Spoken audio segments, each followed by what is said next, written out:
I never imagined the day I'd see my billionaire grandfather, William Carter, the man whose name built half of this city, sitting in the middle of our family's laughter, stripped of his pride. His silver hair, once his quiet symbol of wisdom, was gone, shaved clean. Red marks dotted his scalp like scars of betrayal. The guests chuckled awkwardly, but my parents laughed loudest. "It's just a joke, Dad. Don't be so serious," my mother said between gulps of champagne.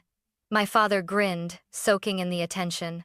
But when Grandpa's trembling hand reached up to adjust his cap, his eyes glistened not with anger, but humiliation. I felt something in me snap. My name is Emily Carter, and that night, my family's laughter became the sound of something breaking. Trust, love, maybe even our name. They thought it was harmless, fun. They had no idea what I would reveal soon after. The Carter estate shimmered under golden chandeliers that night, every corner polished to perfection.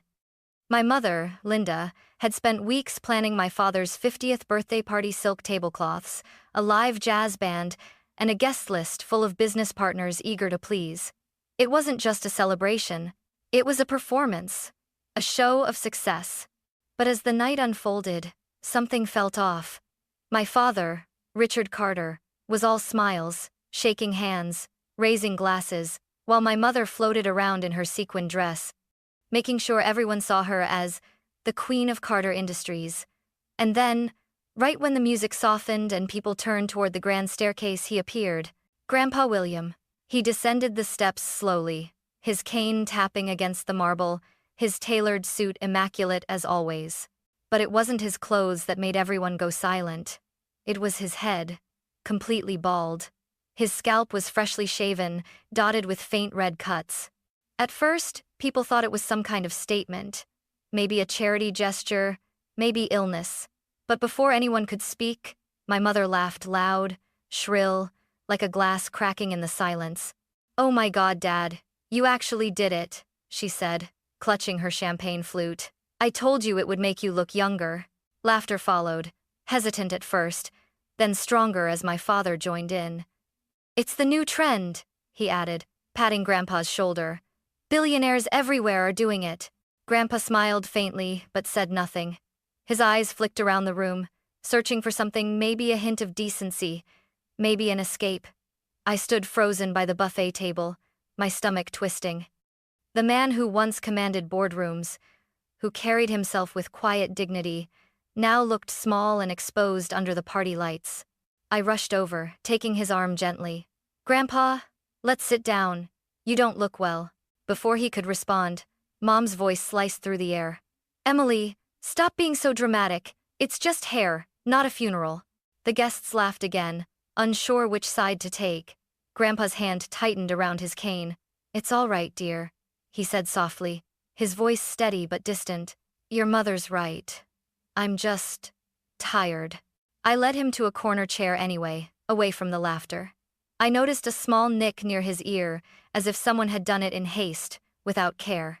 He kept his gaze on the floor while the rest of the family danced, toasted, and carried on as if nothing had happened. Every now and then, my parents looked over and smirked, proud of their little joke.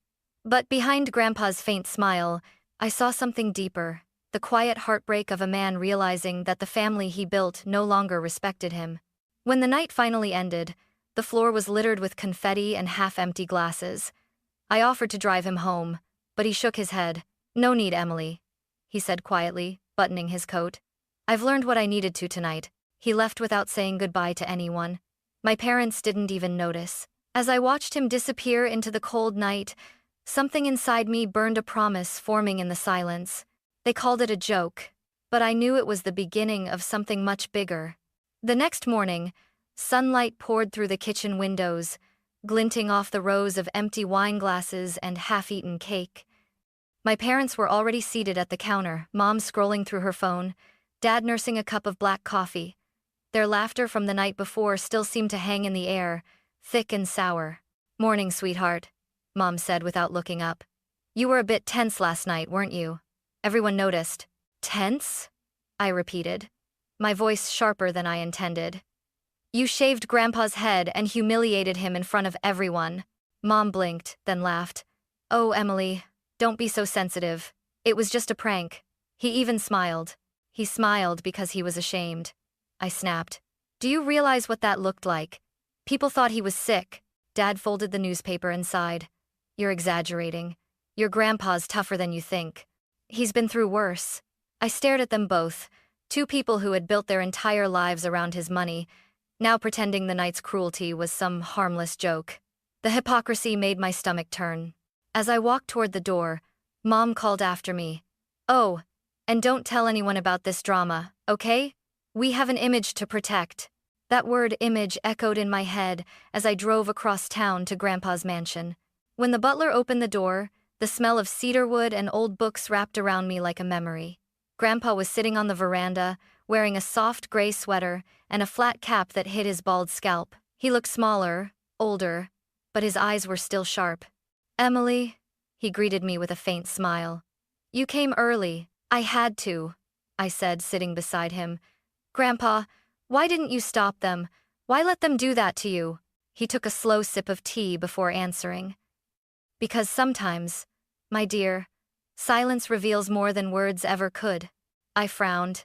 What do you mean? He turned to me, his gaze steady. I spent my life building this family, the business, the wealth, the legacy, but lately, I've been wondering if I built it on greed instead of love. He looked out toward the garden. Last night confirmed a few things. My throat tightened. You mean Mom and Dad? He smiled sadly. I'm old, Emily, not blind. They see me as a wallet that still breathes. But you still see me as a person. That's rare. I wanted to speak, to defend my parents, but the words caught in my chest, because deep down, I knew he was right. After a long silence, Grandpa stood, resting his hand gently on my shoulder. Don't worry, child. Let them laugh. Life has a way of returning every deed to its sender. I didn't fully understand what he meant then, but something in his tone made my heart race. It wasn't bitterness, it was certainty. Before I left, he handed me a small envelope, sealed with wax, and marked with his initials. Keep this safe, he said. Open it only when the time feels right. As I drove home, I glanced at it lying on the seat beside me. For the first time, I felt that this wasn't just about embarrassment or pride. Something much larger was unfolding, and my parents had no idea they'd just started a war they couldn't win. In the weeks that followed, my parents' attitude toward Grandpa changed overnight. Suddenly, they were visiting him every other day, armed with freshly baked pies, expensive wine, and fake smiles.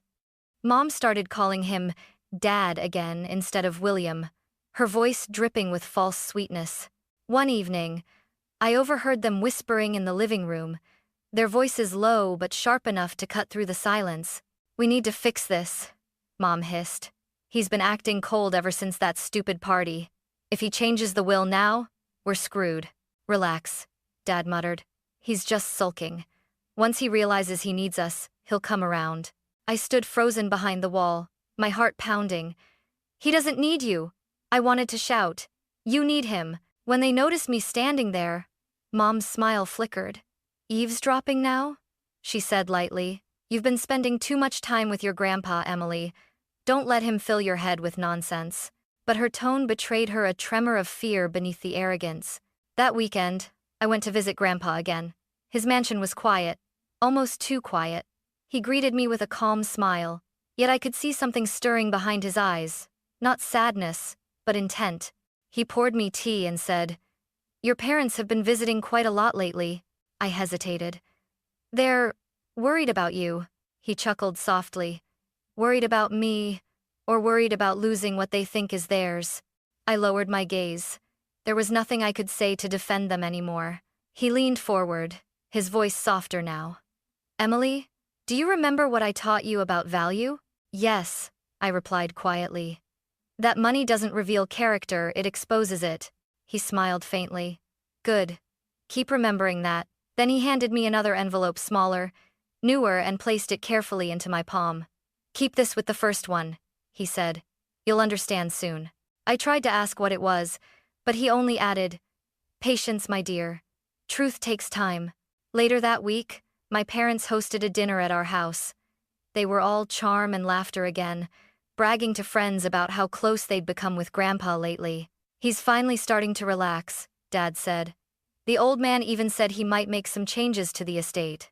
Everyone laughed. Except me. I noticed how Mom's eyes gleamed when she said the word estate. After the guests left, I confronted her. "Why are you pretending to care?" Mom turned, her smile vanishing. "Because that's what adults do, Emily. We play the game. You think your moral speeches matter in this world? They don't pay the bills." "You humiliated him," I said, voice trembling. "And now you're pretending it never happened." Her tone turned icy. "Don't lecture me about right and wrong. You'll understand when you have something to lose."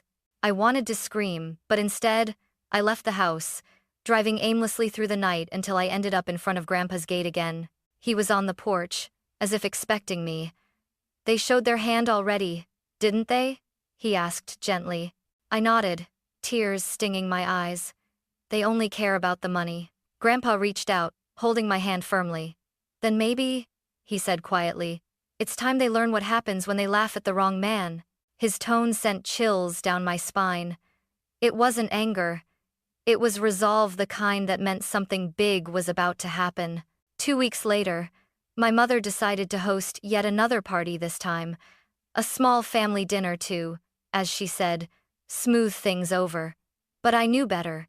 It wasn't about reconciliation. It was about control. She wanted to prove she could still command attention and Grandpa's respect like nothing had ever happened. The house sparkled again with the same artificial charm. Crystal glasses, white roses, waiters in black ties. My father moved through the crowd, laughing too loudly at his own jokes, while Mom greeted guests like a politician on election day. I stood near the entrance, waiting for Grandpa. A part of me hoped he wouldn't come, but right on time, his black limousine rolled up to the driveway. He stepped out slowly, cane in hand, wearing a dark suit and that same hat that hid what was left of his hair. When he entered the room, the music dimmed, and all eyes turned to him. My father clapped his hands. "Everyone, let's welcome the man who made this family possible, the legend himself, William Carter." Applause followed, hesitant and shallow. Grandpa smiled politely, shaking hands as people congratulated him, but I could see the stiffness in his posture. He wasn't there to celebrate. He was there to confront something. Halfway through dinner, Mom raised her glass. "Dad," she said loudly, "I know we've had our little misunderstandings lately. But we're family, right? Family forgives." Guests murmured in agreement. Grandpa's hand tightened around his glass. "Family," he repeated softly, "is built on respect." The air grew heavy. My father laughed to cut the tension. "Oh, come on, Dad. Don't take things so seriously. You've got everything anyone could want. Wealth, comfort, health." "Not everything," Grandpa interrupted. His voice was low, but it sliced through the noise like a blade. "A man can lose his fortune and rebuild it, but once he loses his dignity, it's gone forever." The room went still. Mom forced a smile. "Oh, Dad, stop being so dramatic. It was a joke, for heaven's sake. You can't live your life crying over a haircut." He turned his gaze on her, calm, but burning. "You didn't cut my hair, you cut my trust." For a moment, even the jazz band fell silent. Then, my father leaned back, scoffing. "Are we really going to drag this out forever? You're acting like we committed a crime." Grandpa's cane hit the floor with a sharp crack. "Maybe not a crime," he said, "but you showed me exactly what you'd do if I ever became weak." He stood slowly, every eye following him. "You wanted to see how far a joke could go. Now you will." Mom rolled her eyes, pretending to laugh. "Oh, please. Don't start with your lectures again, Dad. You love to make everything a test. It's exhausting." Grandpa didn't answer. He turned to leave, his expression unreadable. But as he passed by me, he whispered just loud enough for me to hear, "Emily, when the truth comes out, stand your ground." And then he was gone. The rest of the evening unraveled fast. Guests exchanged nervous glances, murmuring behind their glasses. My parents tried to salvage the mood, but everyone could feel it, the humiliation, the arrogance, the tension boiling beneath their polished smiles. When the last guest left, Mom threw her glass into the sink, shards flying. "He's losing it," she spat.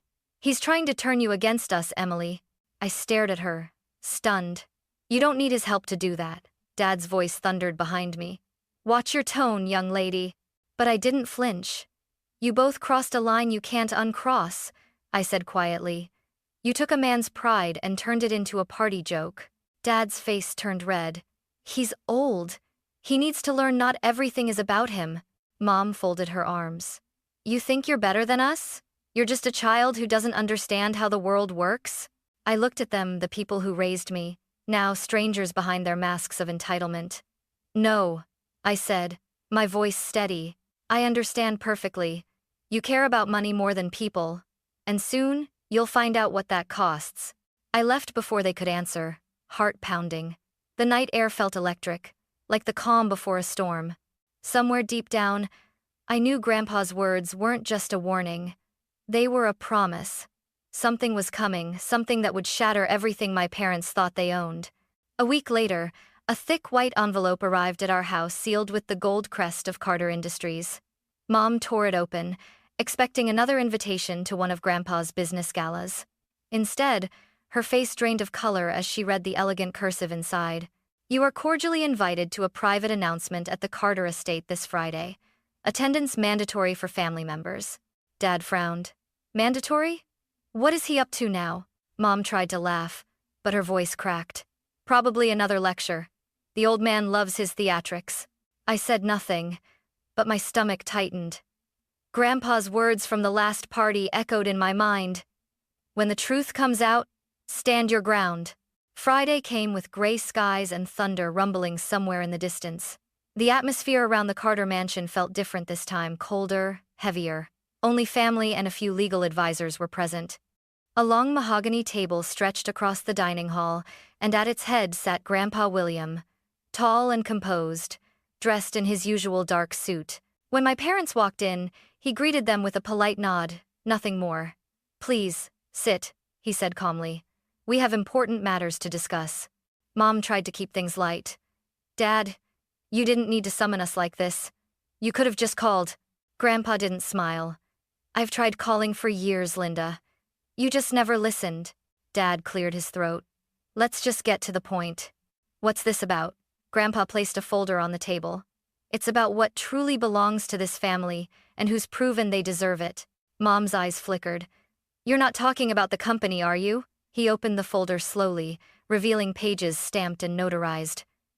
For the last few months, I've been reviewing my estate, my will, my legacy. Dad leaned forward. And? Grandpa looked straight at them, his tone calm but sharp as glass. I realized I cannot leave billions to people who find cruelty amusing, to those who mistake humiliation for humor and greed for love. Mom's face turned pale. What are you saying?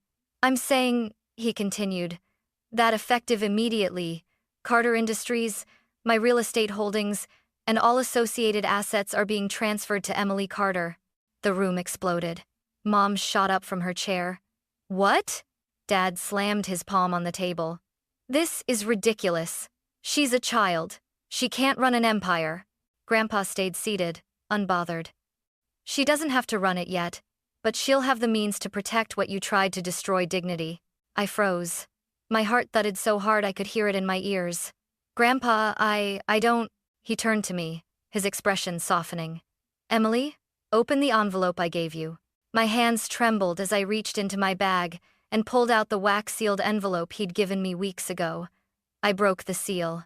Inside were several documents, legal transfers, share certificates, and one handwritten note. For the one who remembered respect, when everyone else forgot. I looked up, tears filling my eyes. Grandpa. Mom was shaking now, her voice high and shrill.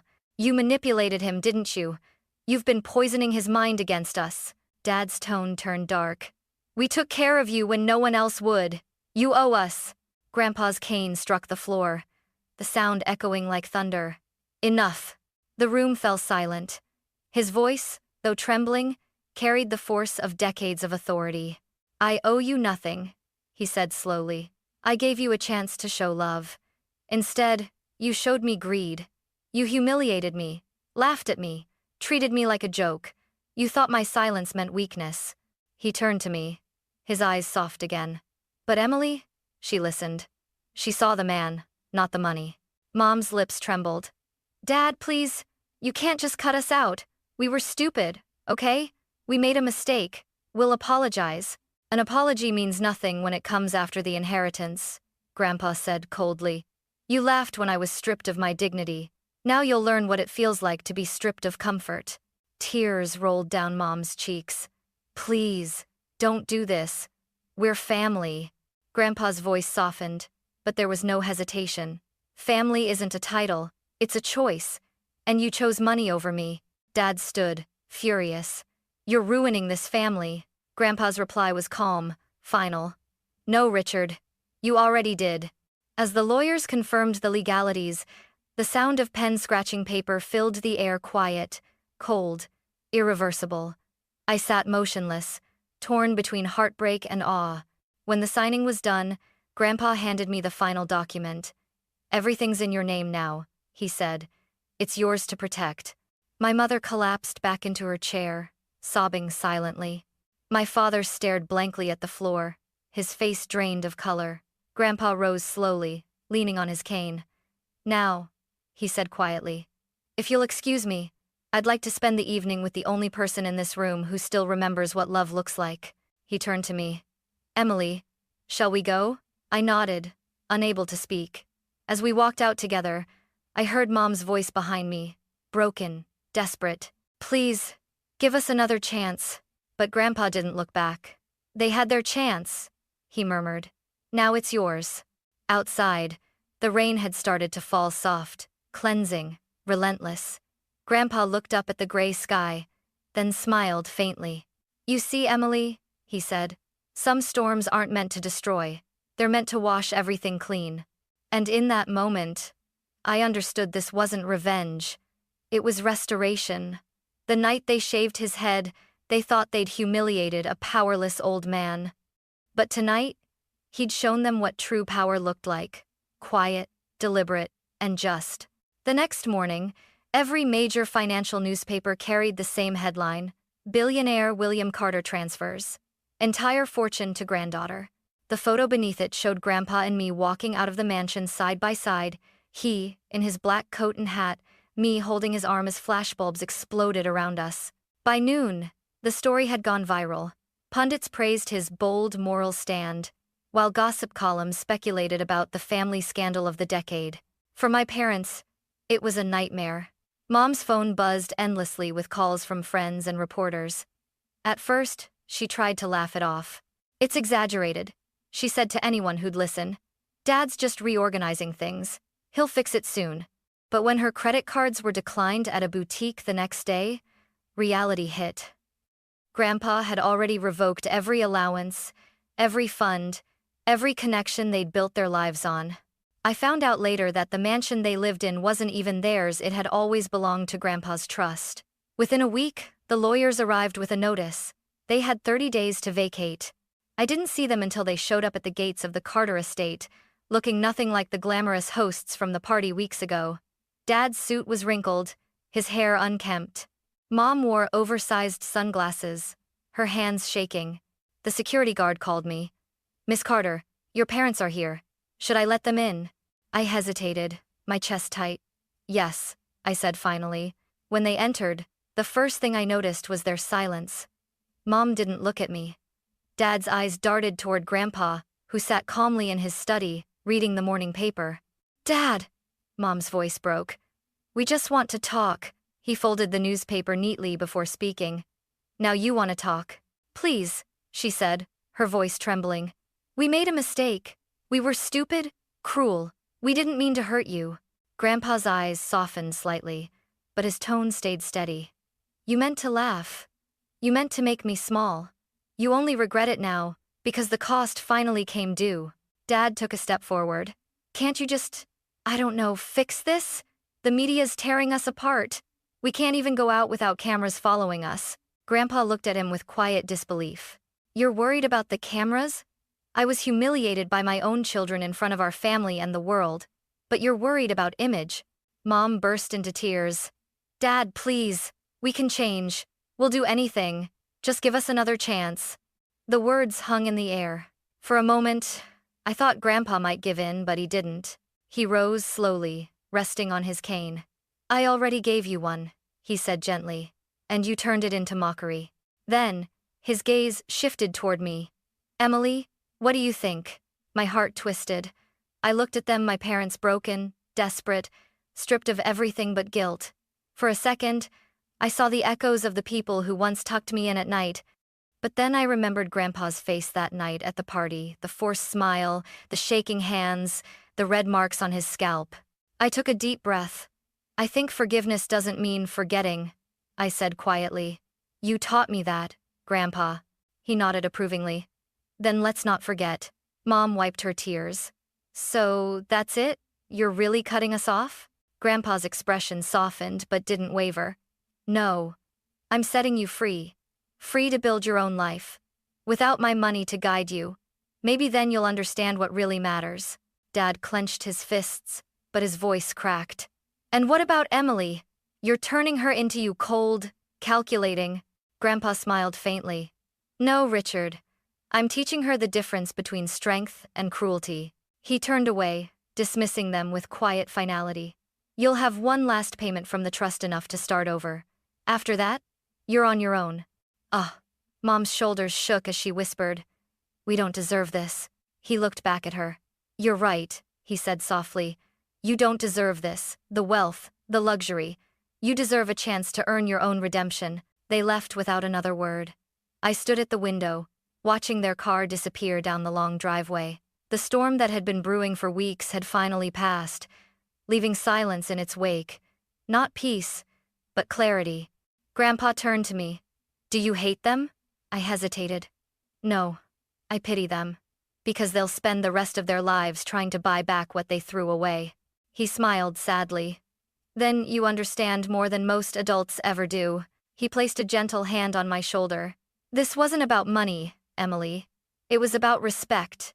And you can't inherit that, you can only earn it. Outside, the rain started again. Slow, steady, cleansing. For the first time in years, Grandpa looked lighter, almost peaceful. Let them rebuild, he said softly. Maybe one day, when they finally learn to laugh without cruelty, they'll be worthy of being called family again. And as thunder rumbled in the distance, I realized something profound. Justice wasn't always loud or vengeful. Sometimes, it was quiet, firm, and heartbreakingly human. The weeks after that storm were quieter than I'd ever known them to be.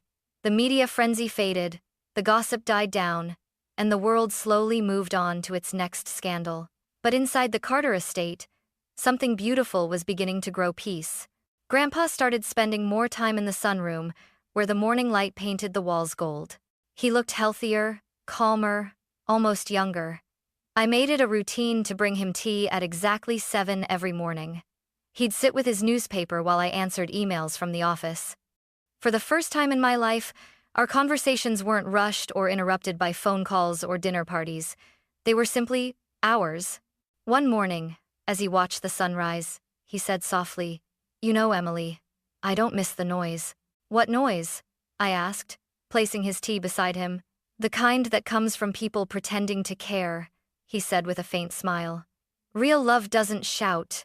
It listens. I didn't answer right away. His words hung in the air like a truth I had always known but never named. After the chaos of the inheritance and my parents' departure, Grandpa and I had built a new rhythm. We cooked together, laughed at old black and white comedies, and sometimes went out for quiet walks in the garden. I planted daisies along the stone path, his favorite flowers, he told me. They remind me of your grandmother, he said once. Simple, but impossible not to notice. Every evening, he'd tell me stories from his youth, not about money or success, but about mistakes. People think being a billionaire means you're smart, he said. But most of the time, it just means you've made more mistakes and had enough money to fix them. He chuckled softly, then turned to me. Promise me something, Emily. Anything, I said. When I'm gone, don't build your life around protecting what I gave you. Build it around why I gave it to you. I frowned. What do you mean? He leaned back, his eyes reflecting the soft glow of the lamp. Because kindness is an investment too. It pays back in ways you can't measure. Protect that, not the money. I nodded, but something about his tone, calm, almost final, made my throat tighten. That weekend, Grandpa decided to visit the company headquarters for the first time since the transfer. Just one last walk through the empire, he joked. But when we entered the building, something incredible happened. The employees stood, one by one, clapping quietly. No press, no cameras, just genuine respect. An older secretary approached him and said, "Mr. Carter, thank you for reminding us what this company was built on." He smiled humbly. "It was never built on money," he replied. "It was built on people." I'll never forget the look in their eyes, admiration, not fear. That day, I finally understood what Grandpa had meant when he said dignity couldn't be bought. It had to be lived. As the months passed, our relationship deepened into something sacred. He became my compass, and I became his shadow, walking with him through the garden, listening to his soft hum of old jazz tunes. But age, inevitable and cruel, began to show its weight. His steps grew slower, his naps longer. One afternoon, I found him sitting by the window, staring out at the garden where the daisies had bloomed in full. He looked at me, his eyes gentle but distant. "Emily," he whispered, "when I go, don't mourn too long. I've lived enough for 3 lifetimes. Just promise me you'll keep laughing but never at someone else's pain." I took his hand. "I promise," I said, though tears blurred my vision. He smiled faintly. "Good. That's how you keep the Carter name alive, not in fortune, but in kindness." That night, as I tucked him into bed, he reached out, squeezing my hand one last time. "You did well, Emily," he murmured. "You turned humiliation into honor. Don't ever lose that." "I won't, Grandpa," I whispered. His breathing slowed, steady, and peaceful. I sat by his bedside until dawn broke through the curtains, painting his face in the softest gold. And though I didn't know it then, that would be the last sunrise we'd share. The following morning, the world lost a billionaire. But I lost my hero. When the doctor confirmed he'd passed in his sleep, I felt a hollow ache I couldn't describe.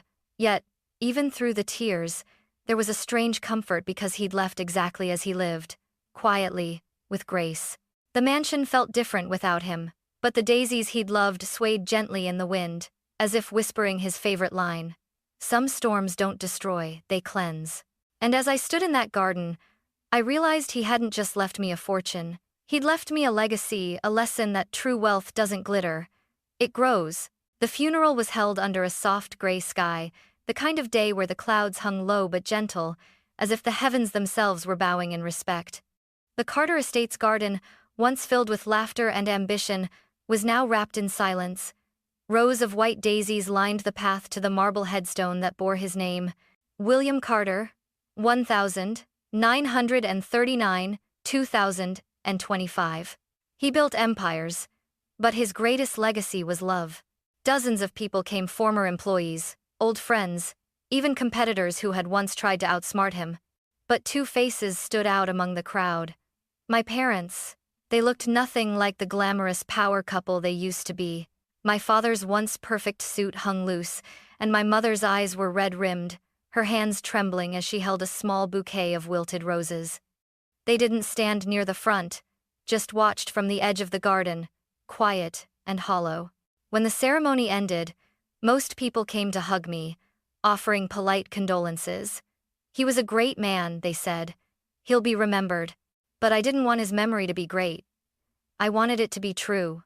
After everyone left, I stayed behind, sitting on the cold stone bench beside his grave. The wind rustled the daisies, carrying the faint scent of rain. For a long time, I said nothing. Then, softly, I whispered, "You did it, Grandpa. You fixed what they broke."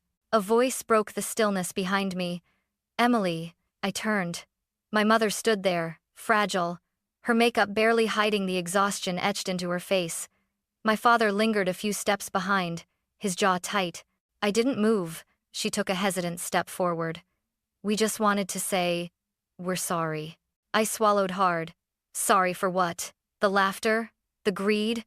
The years you treated him like a burden? Her lips trembled. "We were stupid, Emily. We thought We thought his money would always be there. We never realized how small we looked until we lost everything. Dad's voice, once booming and proud, was now barely a whisper. He was right. About everything. The anger I'd carried for months began to crack, but not because I forgave them, because I finally understood something Grandpa had said once. Forgiveness isn't for them. It's for your peace. I looked down at the daisies. He forgave you, you know, I said quietly. He just didn't trust you anymore. There's a difference.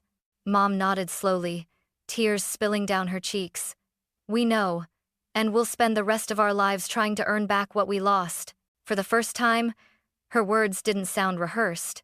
They sounded real fragile, human. I stood, brushing the dirt from my hands. If you really mean that, I said softly, then start by living the way he taught you honestly. No shortcuts, no lies, just decency. They both nodded, saying nothing more. As they turned to leave, I felt something heavy lift from my chest, not forgiveness, but closure. In the months that followed, life slowly reshaped itself. I took over Carter Industries, not as a cold executive, but as the kind of leader Grandpa had always been, the kind who knew every janitor by name and still wrote handwritten thank you notes to his employees. The company changed its slogan from "Built for Power" to "Built with Purpose." Every decision I made, I imagined Grandpa standing beside me, his hand on my shoulder. "Do it with kindness, Emily," he'd whisper in my memory. "Money fades, character doesn't." I set up a foundation in his name, the Carter Legacy Fund, to support small family businesses, the kind of people he always said deserved a fighting chance. It was my way of continuing what he started, not with billions, but with belief. The media called it a redemption story. Investors called it a bold rebrand. But for me, it was something simpler. It was healing. One evening, months later, I visited the garden again. The daisies had bloomed wildly, white petals glowing under the setting sun. I sat by his headstone with a cup of tea, chamomile, his favorite. "I think you'd like what we've done," I said aloud, smiling faintly. "The company's thriving again, but this time for the right reasons. And Mom and Dad," I hesitated. "They're trying." They moved into a small house downtown. Mom volunteers at a community kitchen now. Dad's helping local startups. Maybe they're learning. The wind picked up, and a single daisy petal drifted onto my lap. I laughed softly. "Yeah, I know. You'd say it's about time." As the last rays of sunlight stretched across the garden, I felt something warm settle in my chest, not grief, but gratitude. He hadn't just left me an empire, he'd left me a compass, a way to live. That night, as I walked back toward the mansion, I looked up at the sky, where the clouds had finally cleared. Stars glittered faintly above the city skyline that bore his name, Carter Tower, glowing golden against the dark. For the first time, I didn't feel small beneath it. I felt guided, because Grandpa hadn't just restored dignity to our family, he'd redefined it. He showed me that real wealth isn't measured in zeros, but in moments, the quiet ones, where you choose respect over ridicule, love over power. And though the world would remember William Carter as the billionaire who changed his will in one shocking night, I would remember him as something far greater, the man who taught me how to keep my soul unshaven.